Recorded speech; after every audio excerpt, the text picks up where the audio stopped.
Bagaimana saya teruskan. Jadi kemarin kita mulai bicara mengenai modal logic.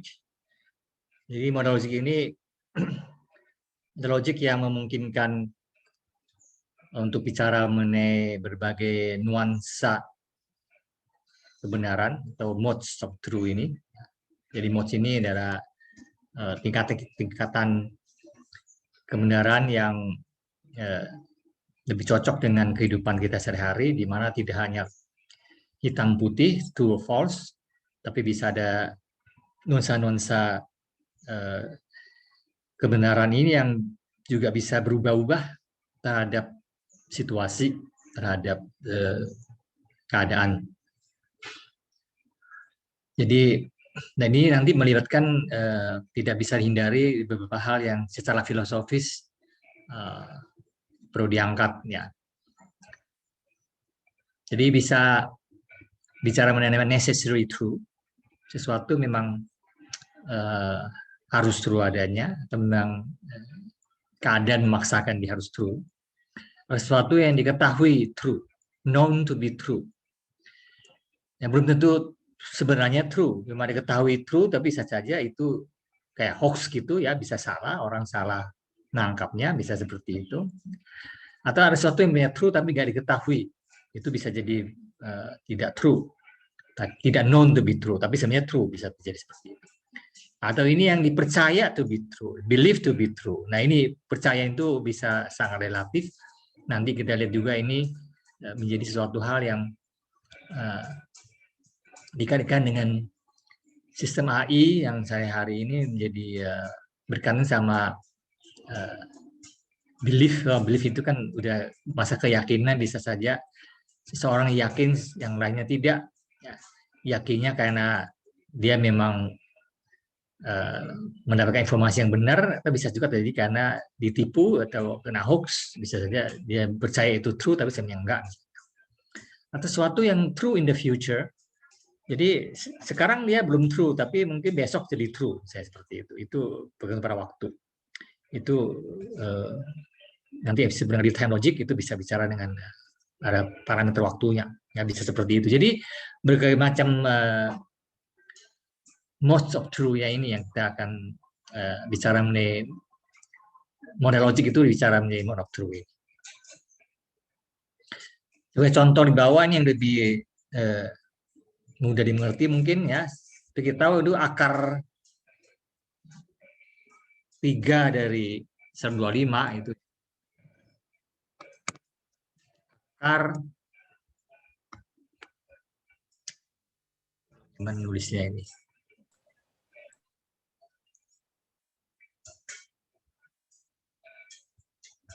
Bisa tulis. Pokoknya ini akar dari pangkat 3 kan ada 5 kali 5 pangkat 3 sama 125 kan, akar 5 adalah 5. Nah ini kalau Anda nanya ke adik Anda yang baru masuk SD gitu, dia mungkin nggak bisa jawab ya. Dan dia belum tahu itu benar apa enggak. Akar pangkat 3 kayaknya belum belajar itu.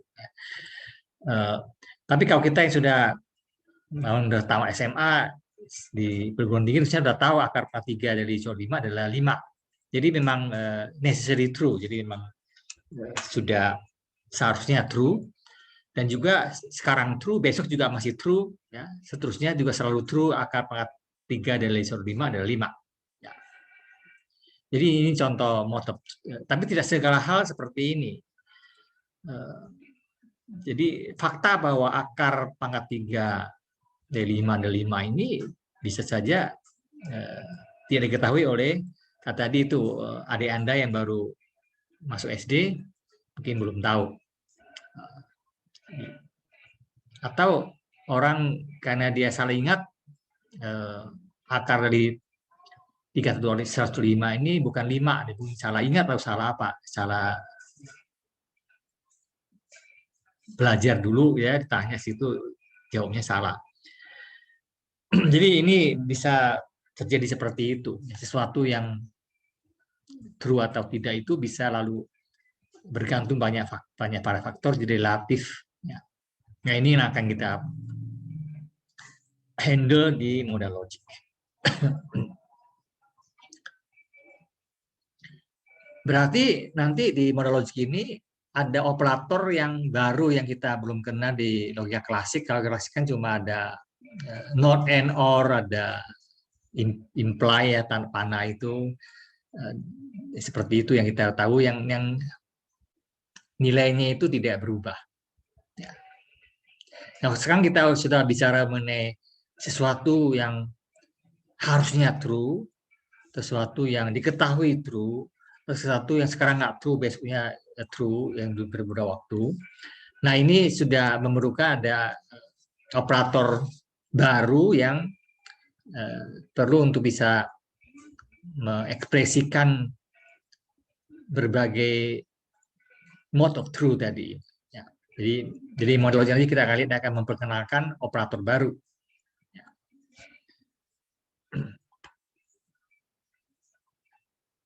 Nah, ini beberapa contoh nanti yang menjadi aplikasi dari model logik yang sudah standar ini adalah di natural language processing, ya, bicara mengenai bahasa manusia yang penuh dengan konteks dan nuansa situasi, dan itu jadi cocok dengan model logik.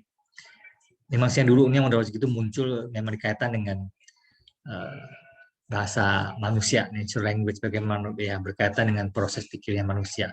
Tapi sekarang dengan multi agent system, ya, di mana agentnya ini bisa agent yang saja yang kita inginkan, yang intelijen, yang bisa punya otonomi melakukan berbagai hal atas nama orang yang punya sistem itu. Ini tadi real time system, itu sistem yang misalnya robot itu pasti di situ ada real time system karena dia mesti ngontrol gerakan robot real time.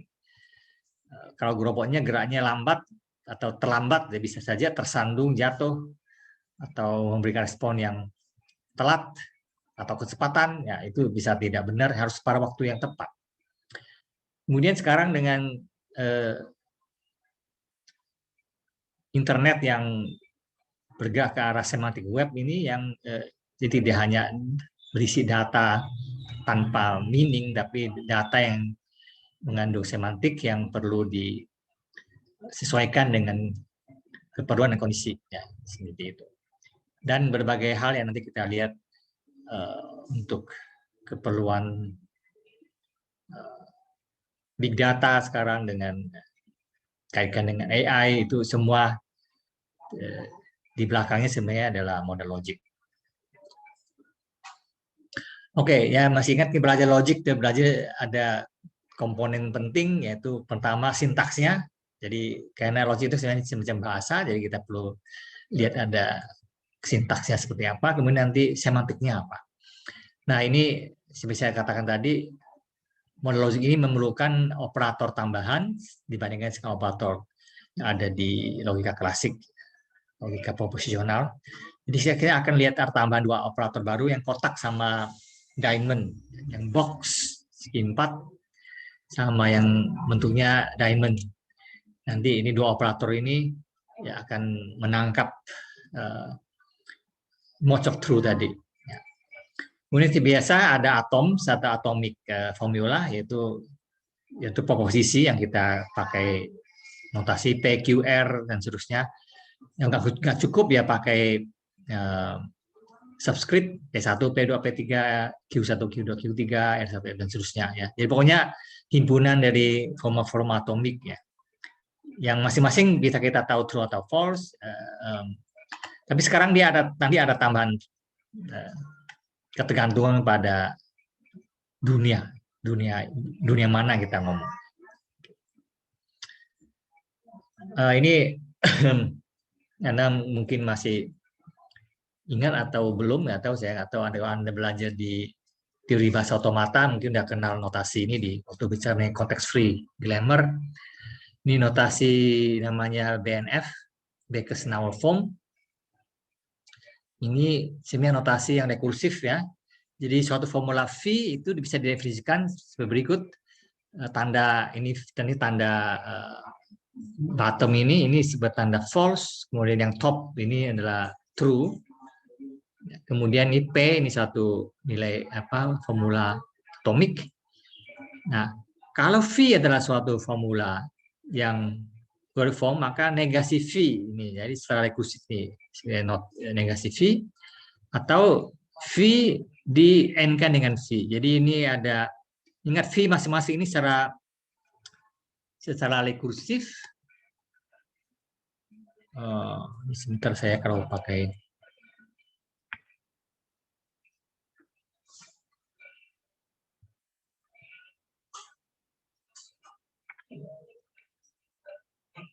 bisa, ini nggak bisa ditulis.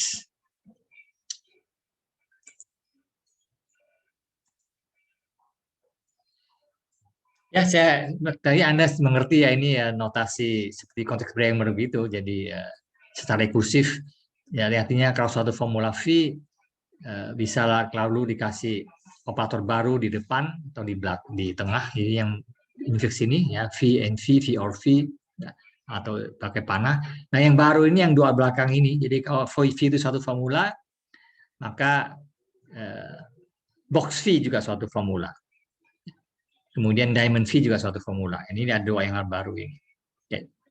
Sebagai contoh di bawah sini Anda lihat formula yang berlaku di model logik ini. P and diamond dari P imply box dari negasi R. Nah, ini kurung-kurungnya kita taruh saja seperlunya kalau perlu. Jadi secara formal kurung itu banyak perlu ya. Anda lihat tadi setiap formula tadi yang majemuk ini selalu ada kurungnya, kecuali yang atomik tadi nggak ada. Tapi kita supaya tidak terlalu susah untuk dibaca, meskipun bagi komputer dia senang aja karena kalau ada kurung di matching dengan mudah untuk dilihat. Tapi bagi manusia susah baca. Jadi kita akan pakai seperlunya saja. Tapi secara formal itu kurungnya ada. Nah untuk bisa dibaca dengan tepat struktur dari formula ini, ya, jadi diparse, ya istilahnya diparse, diuraikan, itu bisa dibuat dalam bentuk pohon binier seperti ini, di mana non-nonnya ini bisa berisi operator atau suatu formula atomik. Yang di paling atas tadi yang lihat itu adalah operator N, jadi ini operator utamanya N dari dua hal. Yang kiri adalah sebuah posisi P, sebelah kanan adalah satu formula lagi. Jadi ini sebagai subtree-nya, di mana operator utamanya adalah diamond. Nah, di bawah diamond ini ada sebuah formula yang operator utamanya adalah panah. Nah, panahnya ini sebelah kiri jadi imply, sebelah kiri ada lagi proposisi P, sebelah kanan adalah suatu formula, yaitu yang ditentukan oleh operator box. Ya. Dan box ini menerapkan dirinya pada satu formula negasi R, ya seperti itu. Jadi secara formal itu bisa juga nyatakan sebagai suatu bentuk pohon seperti ini, namanya sintaks tree-nya ini, yang kita sudah tahu, Anda belajar juga di Sudata, yaitu kan ya, merupakan sintaks tree untuk operator yang biner maupun yang unary, ini campurannya. Jadi pohonnya seperti ini.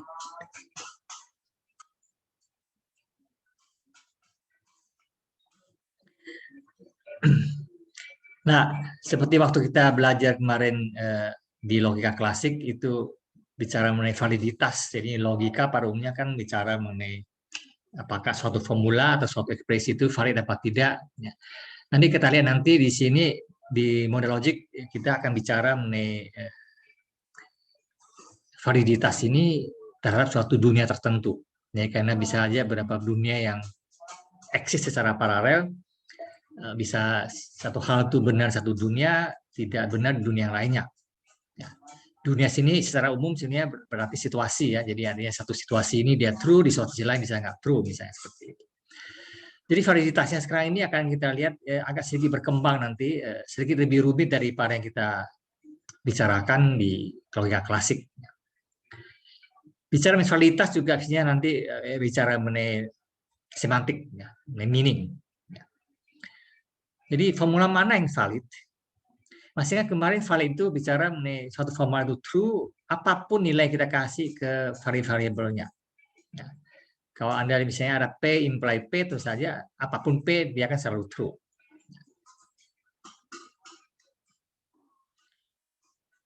Tapi kalau kita tulis A imply B, ini true atau false-nya tergantung penilaian A dan B ini. Ya.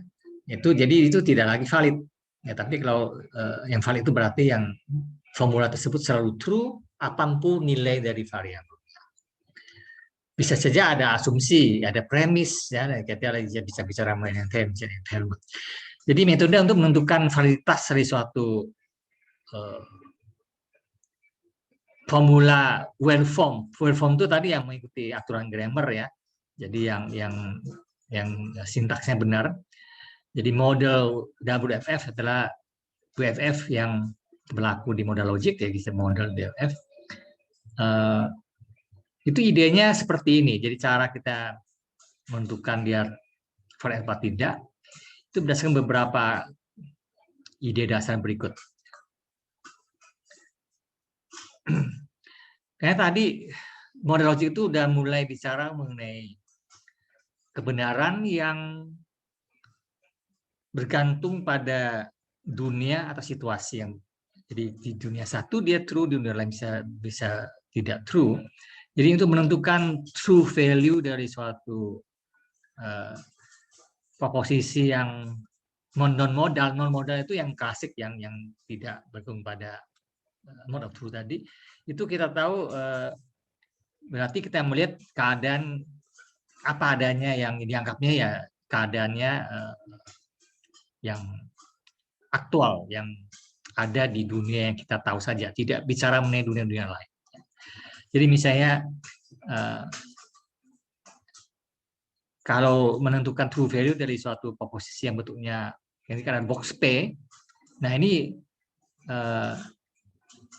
melibatkan konsiderasi pertimbangan sekarang sudah bicara mengenai dunia-dunia yang lain, ya situasi-situasi yang lain. Jadi kalau saya sekarang bicara box P, itu box ini ya secara umum ya nanti kita lihat itu bisa secara khusus artinya bisa dibedakan, tapi secara umum kita bisa anggap box P itu artinya necessary. Jadi memang seharusnya. Kalau box P berarti seharusnya P itu true. Nah, kalau diamond P itu possibly P. Jadi bahwa P itu mungkin true di dunia yang kita bicara sekarang, di situasi sekarang. Berarti mungkin juga false. Ya, jadi possibly P itu true itu possibly artinya mungkin. Ada indikasi, ada data mengatakan dia sebenarnya bisa true. Ya. Tapi nggak harus. Ya, tadi kalau necessary true dari necessary P berarti memang harus. Kalau yang P yang pasif P ini nggak harus. Mungkin. Jadi satunya harus, satunya mungkin.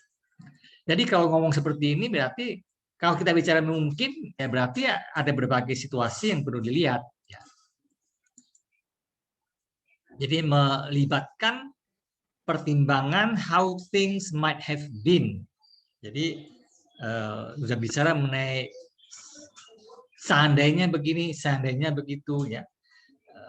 Jadi sudah bergantung pada yang namanya conceivable worlds. Jadi dunia-dunia yang mungkin terjadi atau mungkin terpikirkan oleh kita ya tadi itu ya. Jadi kayak kemarin saya kasih contoh, saya bayangkan oh si ini di dunia yang lain ini dia itu aktor terkenal misalnya seperti itu. Di dunia yang ini dia jadi mahasiswa. Jadi Anda bisa berandai-andai, bisa membayang-bayangkan keadaan yang berbeda. Berangan-angan jadi begini, jadi begitu. Nah ini sudah bicara mengenai alternative world. Tapi masih conceivable, yang masih terpikirkan, yang masih terbayangkan gitu. Kadang-kadang ada orang kreatif memikirkan sesuatu yang tidak terpikirkan oleh orang lain misalnya. Tapi bagi dia bisa membayangkan ada dunia seperti ini. Nah, jadi yang conceivable itu yang seperti itu. Jadi yang terbayangkan, yang bisa conceive oleh suatu agent, suatu orang, tapi saja yang bagi orang lain tidak terbayangkan, misalnya bagi dia bisa. Jadi ini Anda lihat ini bisa sangat luas, merambat kemana-mana. Nah, setiap conceivable world tadi ada sejumlah world, jadi yang terbayangkan tadi, yang bisa terpikirkan terhadap yang sekarang kita ada. Misalnya sekarang kita ada dunia seperti ini, Anda bayangkan katakanlah 6 bulan lagi kita nggak perlu lagi kuliah lewat Zoom, bisa tatap muka di kuliah biasa di kelas itu misalnya. Itu sudah dunia yang lain nanti ya, yang kan nggak seperti itu. Mudah-mudahan seperti itu katakan. Jadi ini sudah berandai-andai ya. Seandainya if things were different, ya ini kan akhirnya bahasa Inggris pakai were, itu substantif, itu mengandaikan. Jika seperti ini, jika sebegitu, dan seterusnya. Jadi ini lalu membayangkan ada berbagai kemungkinan baru.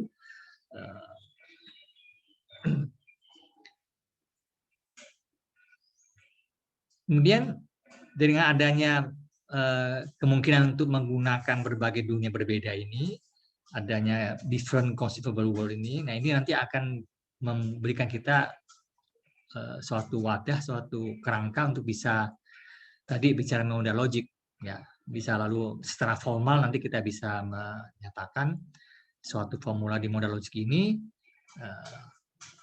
validitasnya seperti apa. Ya, tentu saja lalu bicara mengenai berbagai conceivable world-nya ini. Nah, untuk suatu ya in any given conceivable world, untuk sembarang conceivable world ini, sembarang dunia yang terbayangkan, diamond P itu akan dibaca sebagai true, ya, akan bermakna true jika P itu true di setidaknya satu dunia yang mungkin terhadap dunia sekarang ini. Jadi misalnya Anda sekarang bisa andai ada sekian 3 dunia yang berbeda yang kita bayangkan dari sekarang ini.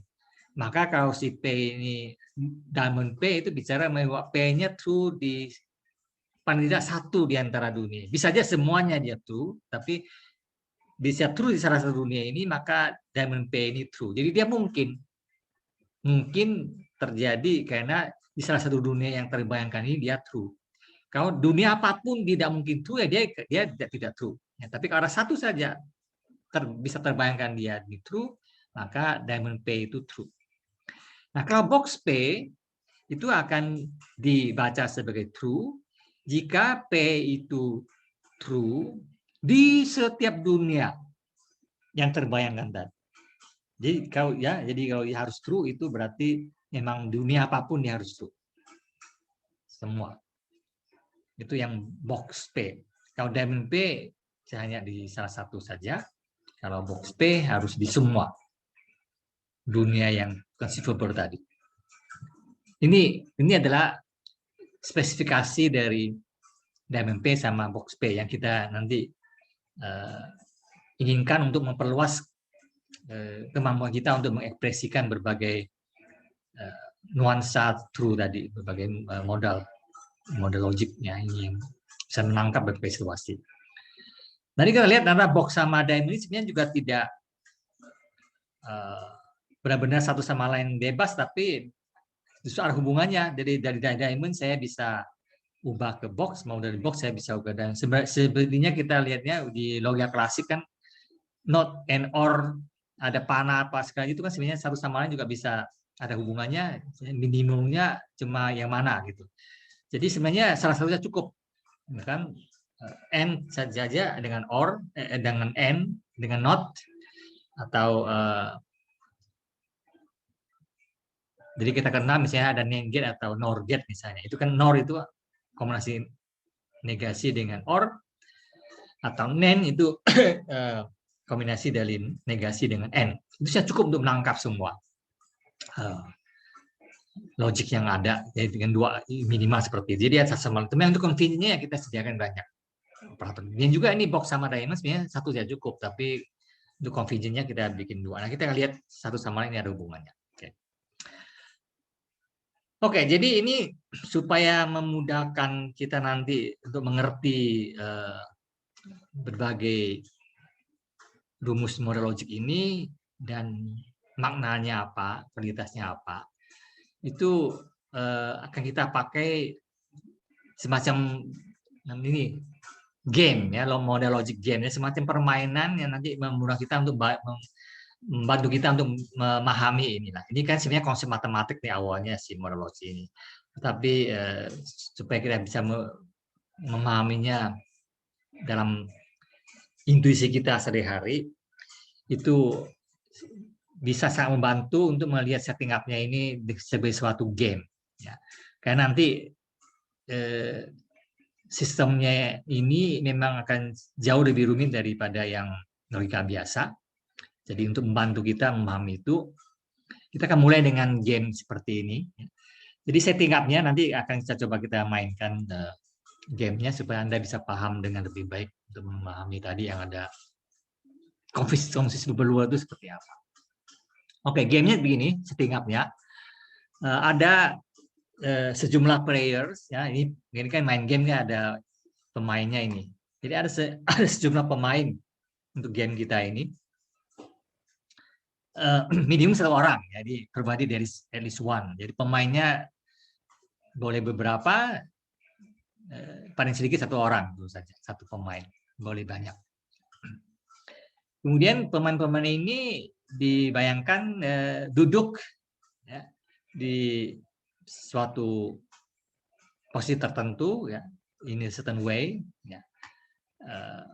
Dan caranya si pemain ini duduk ini itu menentukan secara persis, secara akurat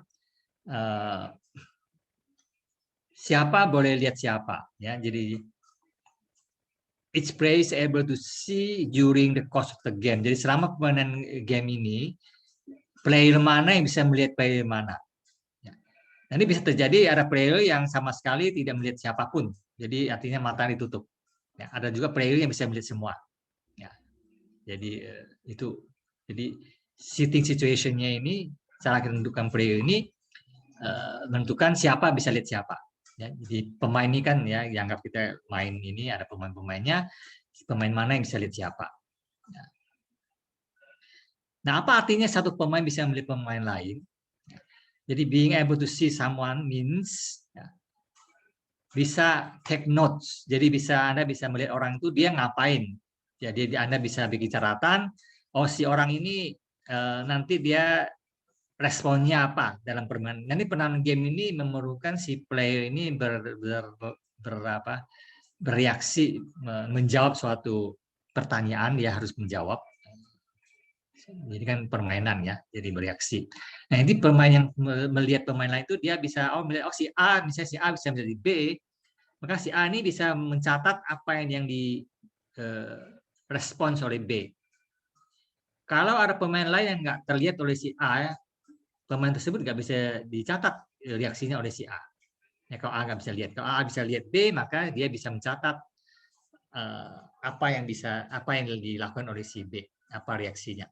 Ya, ya nanti kita lihat reaksinya, tentu saja simpelnya cuma yes apa no, misalnya pertanyaannya seperti itu.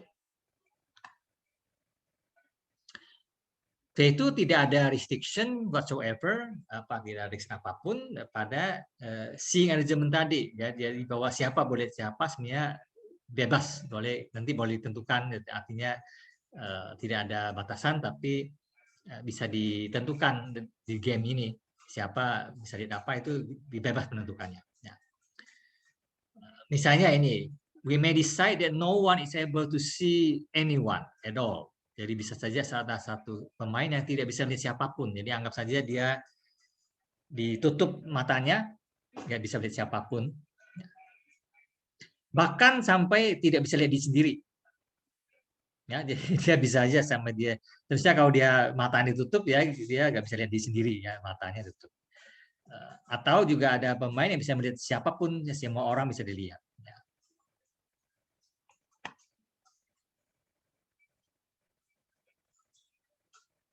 Nah, ada some players, ada player yang bisa melihat diri sendiri Tapi ada juga yang tidak bisa, ya tadi. Jadi kalau kita anggap sebagai, Anda mesti ingat kalau main graf itu ada node yang bisa dihubung ke diri sendiri. Ya. Jadi ada node yang berelasi diri sendiri, ya, seperti itu. Jadi bisa seperti itu, bisa juga tidak. Ya. Jadi ya nanti katakan misalnya pre A bisa lihat pre B, pre B. Jadi ini melihat ini tidak timbal baliknya. Jadi A bisa lihat B, bisa jadi B nggak bisa lihat A. Yang kayak tadi misalnya si B ini mata ditutup. Ya, si A bisa lihat bahwa B mata ditutup. Jadi A bisa lihat B, tapi B tidak bisa melihat A. Bisa terjadi seperti itu. Jadi ini apapun misalnya kita karang-karang di sini, ya itu tidak ada restriction apapun. Oke. Okay?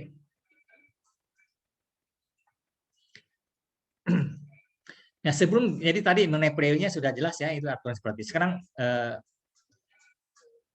sebelum gamenya dimulai, setiap pemain itu berikan secari kertas. Ya, dibayangkan masing-masing punya secari kertas, di mana di kertas itu sudah tertulis sejumlah huruf PQR. Tadi kita ada PQR itu masing-masing ini menyatakan sebuah proposisi. Ya, jadi ada huruf P, Q, apa. Huruf yang muncul di kertas itu berarti proposisi yang nyatakan huruf tersebut itu true bagi si player itu. Ya. Jadi misalnya di player A di kertasnya ada P, tapi di player B nggak ada P.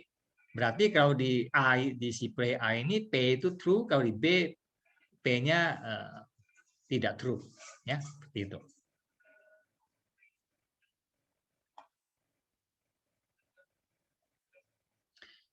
Nah, ini istilahnya si player yang tadi ini sudah ditentukan sitting arrangement-nya tadi ya, siapa bisa melihat apa, dan sekarang ditambah dengan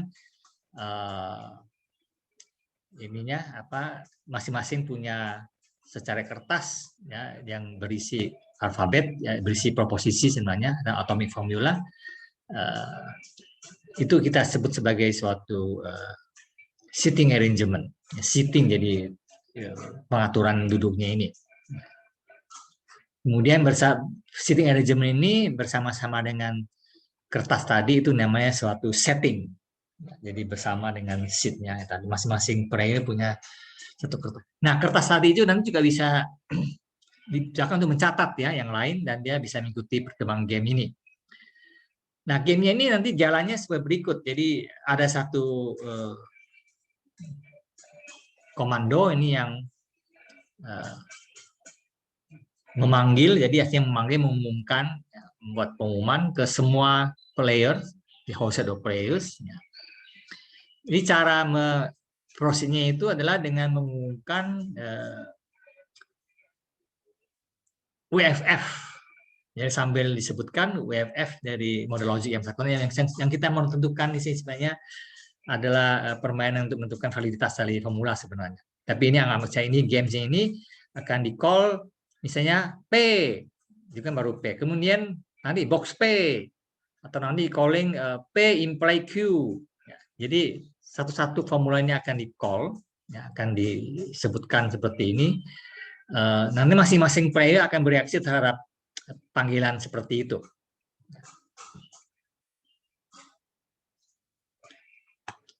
Dan cara formulanya yang dipanggil itu akan mulai dari yang paling sederhana, nanti makin lama makin rumit sampai nanti mencapai suatu formula yang kayak tadi, misalnya pohon yang lengkap tadi itu. Jadi mulai dari leaf-nya, dari daun-nya si binary tree tadi, kemudian beranjak nanti sampai ke formula yang lengkap. Jadi bisa terhadap seperti itu. Oke. Nah, sekarang reaksi tiap playernya harus seperti ini. Nah, sehingga tadi setiap player punya secari kertas yang berisi huruf-huruf merupakan proposisi ya yang ada di kertasnya dia ini. Kalau huruf yang ada di kertasnya itu terpanggil, artinya diumumkan, misalnya di kertasnya A ada P gitu, terus si komandonya mengatakan P, maka si pemain A ini wajib mengangkat tangannya, ya, karena rumus yang umumkan itu ada di kertasnya dia. Kalau rumus yang diumumkan itu nggak ada di kertasnya dia, maka dia diam saja, tidak angkat tangan. Oke, seperti itu prayer-nya. Kalau disebutkan negasi alfa, maka si prayer ini akan angkat tangan kalau pada waktu alfa disebut dia tidak angkat. Nah, sekarang dia angkat. Kalau waktu alfa dia nggak diangkat, tapi kalau sekarang ngomong negasi alfa maka diangkat. Sebaliknya kalau dia waktu alfa diangkat, sekarang negasi alfa dia tidak angkat. Jadi ya, dia delete negasinya. Nah, sekarang kalau disebut alfa or beta gitu. Nah, ini lihat ini kalau sebelumnya si pemain ini dia angkat tangannya waktu alfa atau waktu beta atau dua-duanya bisa, itu dia sekarang angkat-angkat juga. Kalau dua-duanya tidak sebelumnya, maka sekarang dia akan keep it down. Ini juga alfa and beta, jadi kalau sebelumnya alfa dan beta diangkat, maka sekarang dia juga angkat. Tapi kalau sebelumnya alfa atau beta dia tidak angkat, maka alfa and beta dia tidak angkat. Bagaimana dengan alfa panah beta, imply beta, ya tergantung sebelumnya kalau alfa dia tidak angkat, maka sekarang dia angkat. Ya, raise your hand if you down for alfa, atau waktu itu dia betanya diangkat, maka sekarang juga angkat apapun beta, apapun alfa. Jadi kalau alfa tadi ini dia diangkat, dia akan angkat apapun beta. Ya, jadi Anda lihat ini sebenarnya sesuai dengan semantiknya alfa imply beta, supaya ini true kan alfa boleh alfa tidak true, maka alfa imply B true ya. Atau kalau B-nya true, maka apapun alfa ini juga alfa imply beta kan tetap true. Ya, ini yang lihat sini masih formula-formula yang klasik ya, yang suatu proposisi atau negasinya, atau pakai or atau pakai and atau pakai panah.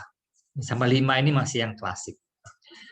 Nah, kalau yang 6 sama 7 ini yang harus dipelajari, yang baru ini. Jadi kalau sekarang diumumkan box alpha, nah si player ini angkat tangan apa tidak? Maka tergantung pada tentu saja pakai formula alpha ini. Maka si pemain harus angkat tangan jika setiap pemain yang bisa dia lihat. Nah, ini makanya tadi bahwa si pemain ini perlu memperhatikan pemain lain. Ya, pemain lainnya formula apa, dia angkat tangan apa tidak. Ya, dia perlu catat di kertasnya dia. Jadi satu pemain ini kalau dia mendengar box alpha disebut, dia perlu angkat tangan apa enggak.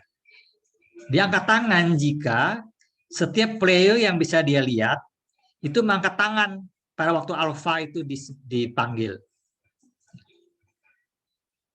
Kalau tidak demikian, maka dia tidak angkat tangan. Jadi misalnya si A melihat B sama C, ya bisa B sama C. Nah, pada saat alpha disebut, B dan C angkat tangan. Oke. Berarti sekarang kalau disebut box alpha, maka si A ini harus angkat tangan. Karena semua play yang dia lihat, yang bisa dia lihat itu mengangkat tangannya pada saat alpha disebut. Tapi kalau B dan C tadi yang bisa dilihat oleh si A ini, waktu alpha disebut, misalnya B-nya angkat tangan, C-nya tidak, gitu, maka sekarang si A juga tidak angkat. Karena semua yang play yang C lihat itu tidak semua mengangkat. Oke. Nah, bagaimana dengan yang diamond alpha? Kalau diamond alpha itu disebut si pemain ini angkat tangan apa tidak, maka tergantung pada lagi-lagi tergantung pada pemain lain yang dia bisa lihat. At least one of the player yang you can see. Ingat ya, ini yang player yang bisa lihat itu bisa termasuk diri sendiri. Ya. Di paling tidak ada satu pemain yang bisa dia lihat yang mengangkat tangannya pada saat alpha disebut. Maka sekarang diamond alpha dia juga harus angkat tangan. Oke. Jadi ini aturannya lumayan rumit ya, banyak ini ada 1, 2, 3, 5, 6, 7 ini yang bergantung dengan alpha sama diamond ini. Oke. Nah, game ini nanti setelah selesai dia bisa menentukan sebuah formula itu valid apa tidak berdasarkan reaksi dari pemain-pemain ini. Ya. Jadi artinya nanti pemainnya berbeda settingnya, bisa saja hasil akhirnya bisa beda. Ya, jadi formula itu true atau false pada akhirnya bergantung pada setting up dari pemain ini. Jadi suatu waveform formula alpha itu valid dalam suatu sitting arrangement jika dalam sitting arrangement tersebut semua player akan angkat tangan untuk alpha. Ya, jadi artinya kalau kita bicara mengenai suatu formula alpha, pada saat itu semua player angkat tangan, maka alpha itu valid untuk sitting arrangement tersebut. Tidak, ya, no matter what seats are distributed to them. Jadi artinya ini kebenaran dari alpha ini tidak lagi tergantung pada isi dari kertas tadi, yang masing-masing pemain kan bisa punya kertas isinya beda-beda. Ya, ini sama seperti kita bicara mengenai varietas itu terjadi apapun nilai dari variabelnya. Ya, itu. Jadi validitas dari suatu model logik ini tergantung pada sitting arrangement tadi itu. Tergantung pada siapa bisa lihat siapa, ya, itu. Tapi tidak tergantung pada kertas yang dibagikan. Ya, tergantung pada sitting arrangement saja. Siapa bisa lihat siapa. Itu yang menentukan validitas dari suatu formula alpha. Jadi ada kemungkinan ya bisa punya different kinds of sitting arrangement, berarti juga akan bisa punya different kind of validity pada suatu formula logik. Ini yang bikin nanti suatu formula model logik ini validitasnya bergantung pada situasi dunianya tadi itu. Ya. Ini yang bisa memberikan nuansa yang berbeda. Yang tadi yang bisa true sekarang tidak lagi true besok, yang true sekarang tidak true kemarin, ya, atau true di dunia A tidak true di dunia B, ya, ini bisa bergantung pada itu. Oke. Nah, coba sekarang kita main ini formula yang simpel ini dulu ya. Ini Anda lihat sini ada WMF box P imply P. Ini valid apa tidak? Nah, tentu saja valid apa tidak harus tentukan valid apa tidak di sitting arrangement yang mana. Ini kan kita bicara model logik ini. Jadi tentukan dulu sitting arrangement-nya. Oke. Sekarang kita katakan ada dua players A sama B. Nah, dua-duanya bisa saling lihat ya. Both can see themselves and each other. Jadi kalau Anda gambar sebagai graf itu ada panah dari A ke B, ada panah dari B ke A, ada panah dari A ke A sendiri, ada panah dari B ke B sendiri. Jadi si dua pemain ini bisa sering lihat dan bisa lihat diri sendiri. Ya, si A bisa lihat si B dan si A bisa lihat A sendiri, si B bisa lihat si A dan si B bisa lihat B sendiri. Ya, both can see themselves and each other. Ya. Kemudian tadi kan masing-masing pemain dikasih kertas, ya, ada huruf P di kertasnya si A, tapi nggak ada huruf P di kertasnya si B. Ya, letter B on A sheet but not on B. Jadi A punya kertas yang berisi P, yang di B kosong, nggak ada P. Ya. Nah, sekarang pertanyaannya, formula tadi ini valid tidak di sitting arrangement ini? Ya, coba sekarang siapa yang mau volunteer, 2 orang, kita coba main.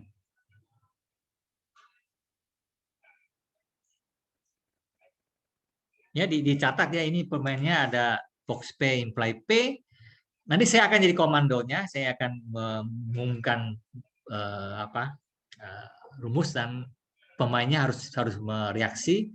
Dan jangan lupa dicatat ini. Coba siapa mau jadi volunteer, 2 orang. Nanti kita buka di sini di ini.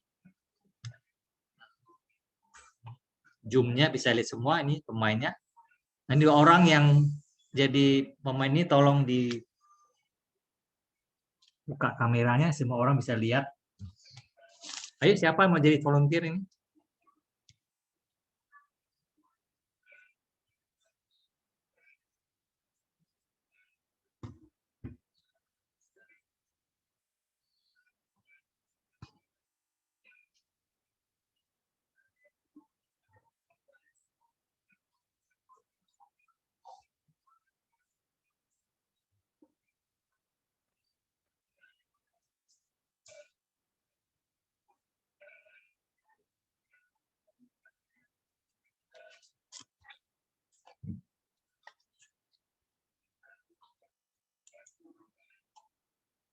Ya, siapa mau jadi volunteer?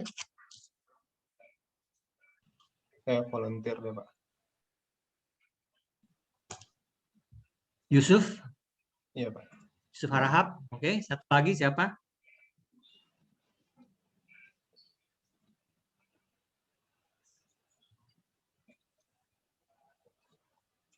Oke, Yusuf yang menjadi A. Siapa yang jadi B?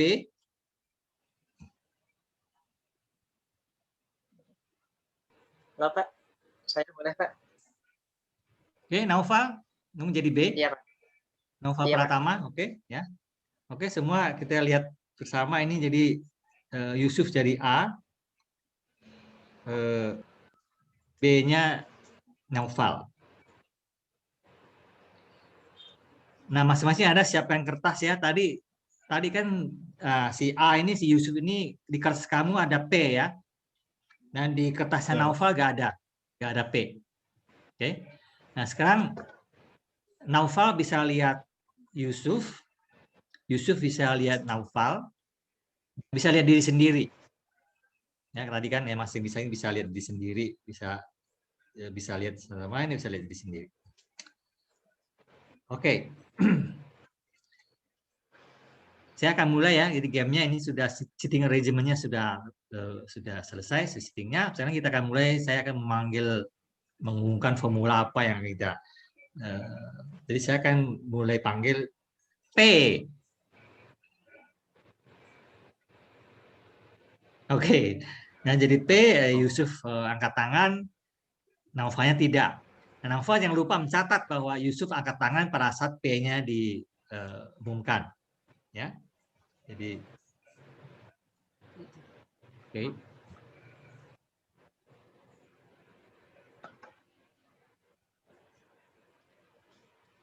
Box P.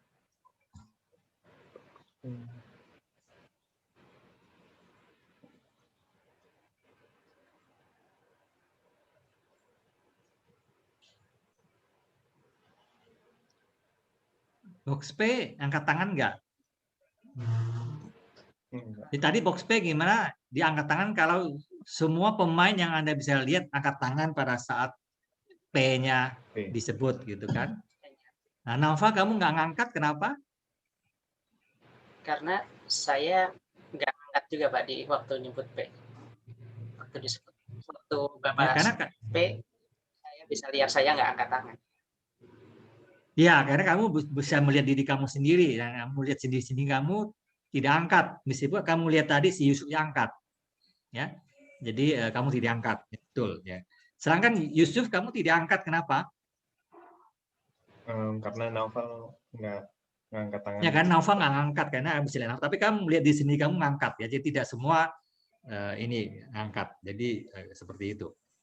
Nah sekarang kalau saya panggil sekarang Dumus, box P imply P.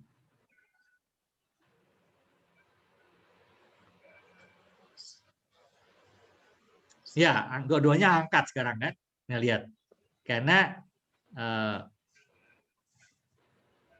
box P Anda tidak angkat. Nah, sekarang box P imply P jadi angkat. Oke. Nah, Anda lihat sekarang dua-duanya angkat kan tangannya. Jadi tercetuskan di sini ya, terbukti di sini dengan arrangement ini bahwa formula box P imply P itu valid untuk sitting arrangement yang taruhan tadi ini.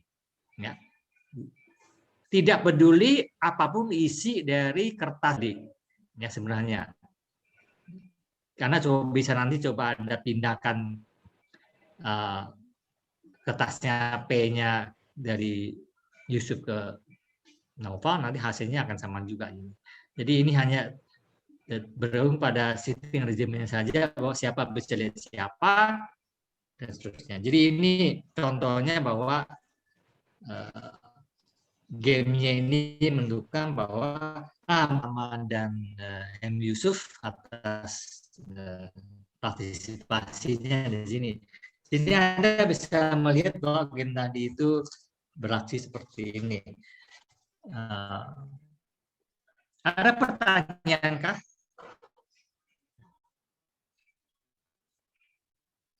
Naufal, Yusuf, ada pertanyaan? Ya, udah jelas ya. Berarti rumus box P imply P tadi itu valid di sitting regime tadi, bahwa ada dua player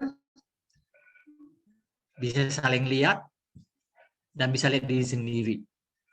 Ya, jadi rumus tadi itu berlaku. Nah, sekarang Anda lihat kembali ke tadi. Jadi untuk example one ini, is the WFF valid in the sitting measurement? Ya, yes. Ya, tadi udah yes. Kedua pemainnya akhirnya angkat tangan pada saat kita call box P imply P. Nah, sekarang yang nomor 2, example 2, masih rumus yang sama, tapi sekarang sitting regime-nya kita ubah dikit. Sitting regime-nya ubah. Nah, sekarang A tidak bisa lihat diri sendiri. Kalau tadi kan si A bisa lihat si B dan dia bisa lihat sendiri, si B bisa lihat si A dan bisa lihat diri sendiri. Tapi sekarang kita ubah sedikit, si A cannot see himself or herself. Ya, jadi A tidak bisa lihat sendiri. Dia bisa lihat B tapi tidak bisa lihat diri sendiri. Kalau B masih bisa lihat si A dan lihat diri sendiri, kalau sekarang si A bisa lihat si B tapi dia tidak bisa lihat diri sendiri.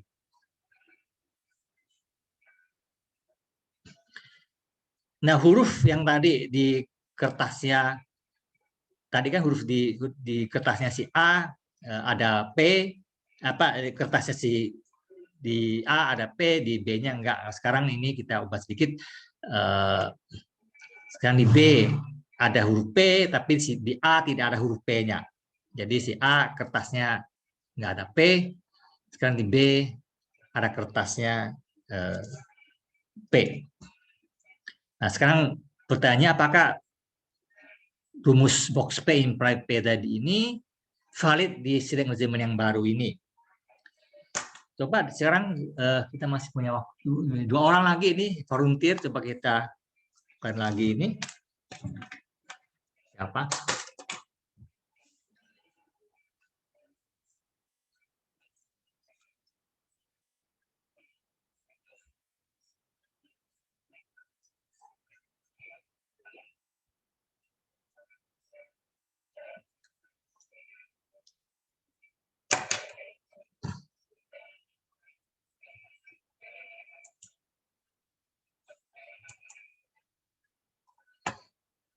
Oke, siapa yang mau volunteer sekarang?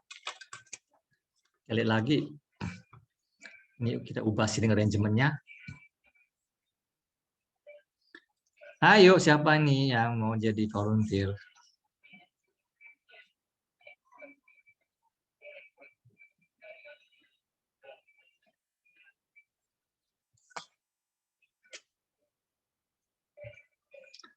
Ini waktunya sudah hampir habis nih ya, jangan menunda-nunda.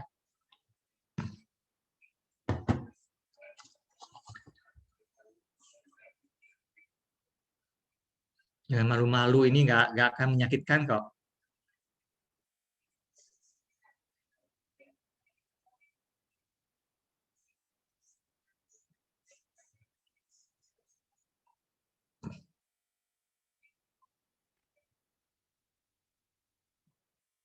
Saya akan tunggu sampai ada yang menjawab.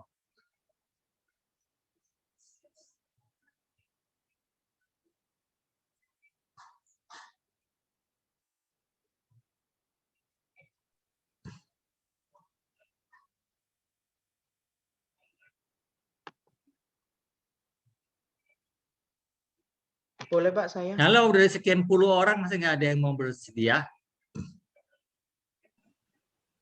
Saya lagi deh Pak, kalau nggak ada yang mau. Saya Pak. Boleh. Firdan? Oke. Siapa lagi?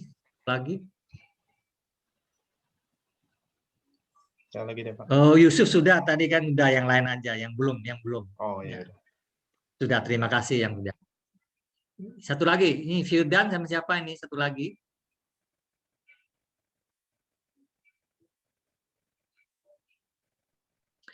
Aduh, ini gimana nih?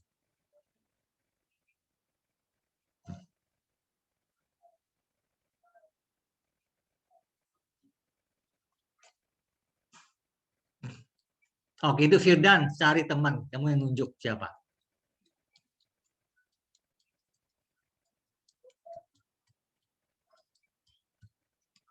Ajak salah satu teman Anda.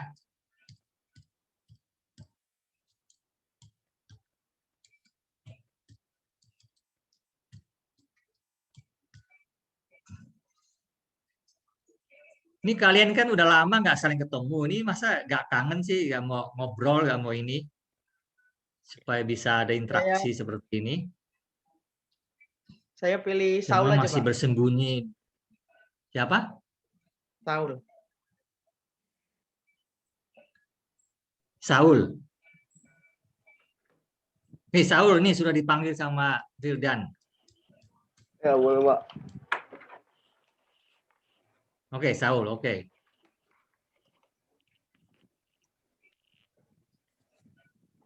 Oke, Saul. Jadi Firdan kamu jadi A, Saul jadi B, ya. Nah, nanti dari sitting regimen-nya tadi, ini Firdan jadi A, Firdan bisa melihat Saul, tapi Firdan tidak bisa melihat diri sendiri. Ya, Anda tidak bisa melihat diri sendiri, hanya lihat Saul saja. Saul bisa lihat Firdan, juga bisa lihat diri sendiri. Kemudian di kertas Anda itu, di kertasnya Firdan nggak ada apa-apa, kosong, tapi kertasnya B, Saul, ada huruf P. Ya, oke, saya akan mulai. Saya akan mulai manggil pemula, ya. P. Ya, jadi Saul angkat tangan karena di kertasnya dia ada P. Firdan tidak ada. Nah, Firdan kamu perlu catat ya, karena kamu bisa melihat Saul dan dia mengangkat tangan, perlu dicatat bahwa P dia mengangkat tangan. Oke. Sekarang box P.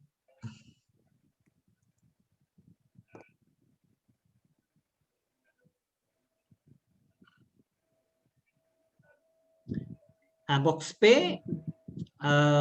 Saul angkat tangan, kenapa? Bentar, Pak. Ingat Lagi box P pusing, Pak. itu Bentar, Pak. berarti ya. Oh iya, enggak harusnya enggak. Ya kamu enggak, karena kamu Nggak bisa bisa melihat, Firdan. kamu lihat Firdan kan, Bisa nah, lihat Firdan nggak Firdan. ngangkat. Kamu lihat diri Iya. sendiri angkat ya, tapi tidak semua. Jadi angkat, kamu nggak ngangkat. Firdan ngangkat nggak? Kalau Saul enggak, berarti saya enggak angkat, Pak. Saul tadi yang angkat. Berarti saya yang ngangkat, Kan Pak. P. Tadi saya angkat tangan, Kak.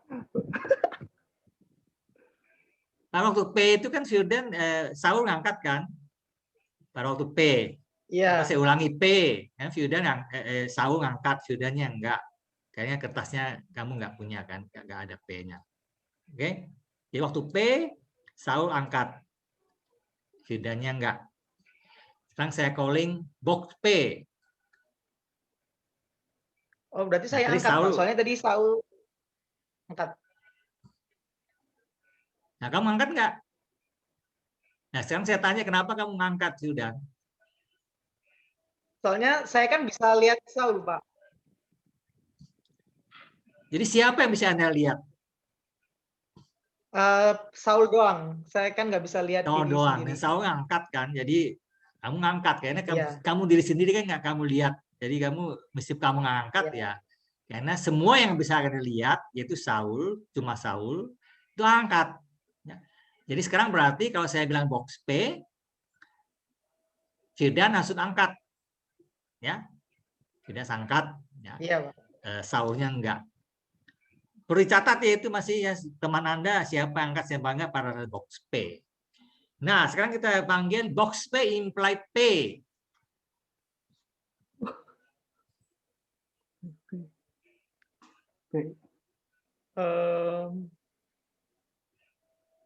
Karena dia kan dia kan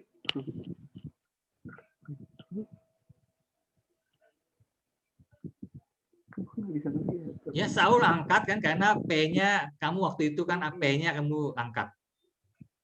Iya.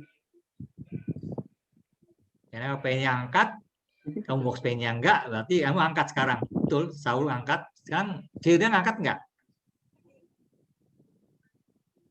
Angkat berarti, Pak. Iya. Angkat dulu.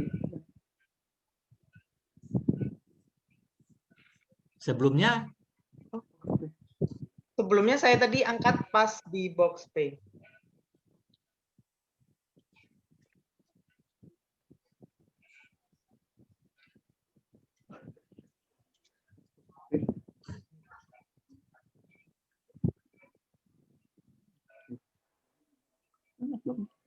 udah benar Saul angkat ya. P imply P diangkat, kemudian Firdan angkat enggak? Bingung sih Firdan nih. Yang lain gimana?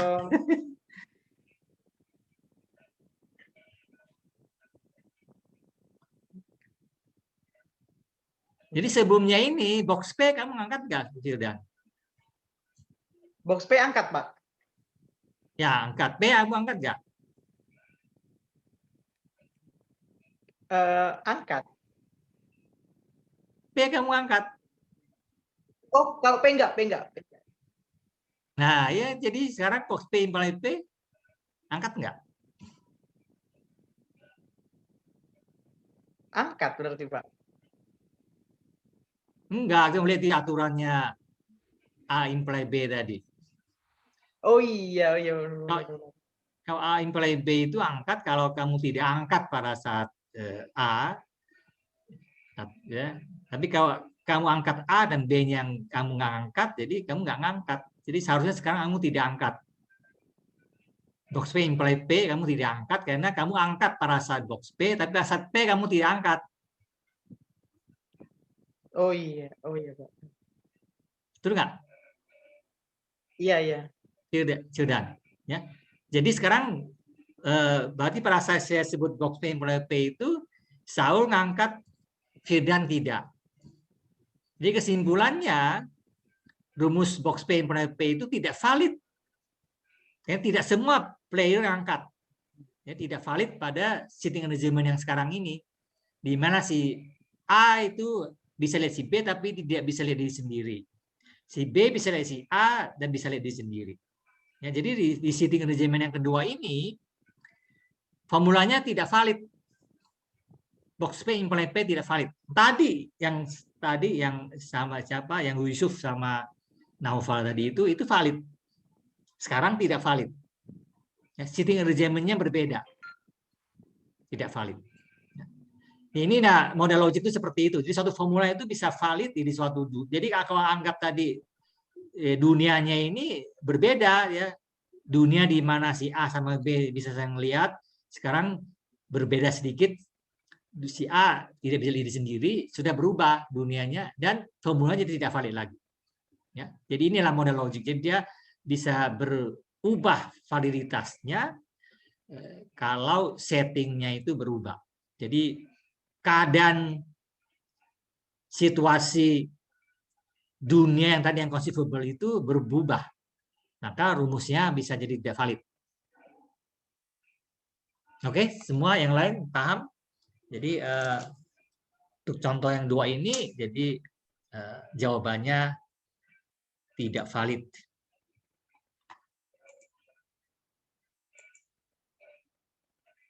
Ya, jadi yang satu ini valid, yang kedua ini tidak valid.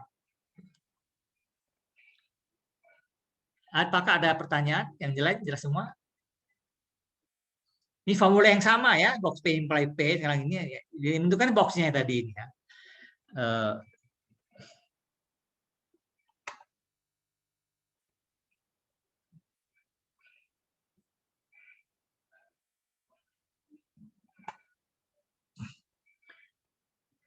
Nah, ini yang lebih rumit ini contohnya. Sekarang rumusnya ini karena lihat agak lebih rumit lagi, ini box dari P imply Q imply dalamnya kurung ada box V imply box Q. Nah, sekarang kita akan mainin dengan 6 pemain, 6 players. Ya, X1, X2 sampai 6 ini nanti itu. Nah, ini kita gambar nih arrangementnya pakai graf ini. Jadi satu node ini di lingkaran ini satu pemain, ya. Ini pemain X1 dan di kertas di X1 ini ada huruf Q. Di pemain X2 di kertasnya ada P, ada Q. Oke, ini maksudnya gambar graf ini. Kemudian di kertasnya si X3 ada P, di kertasnya X4 ada Q, di kertasnya X5 nggak ada apa-apa, ya, kosong.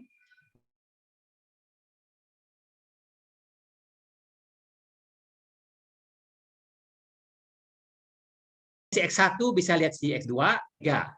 X1 tidak bisa lihat diri sendiri. Nah, terus X2 itu bisa lihat diri sendiri, ya, dia anak diri sendiri. X2 bisa lihat X3. Ya, itu saja. Dia tidak bisa lihat X1.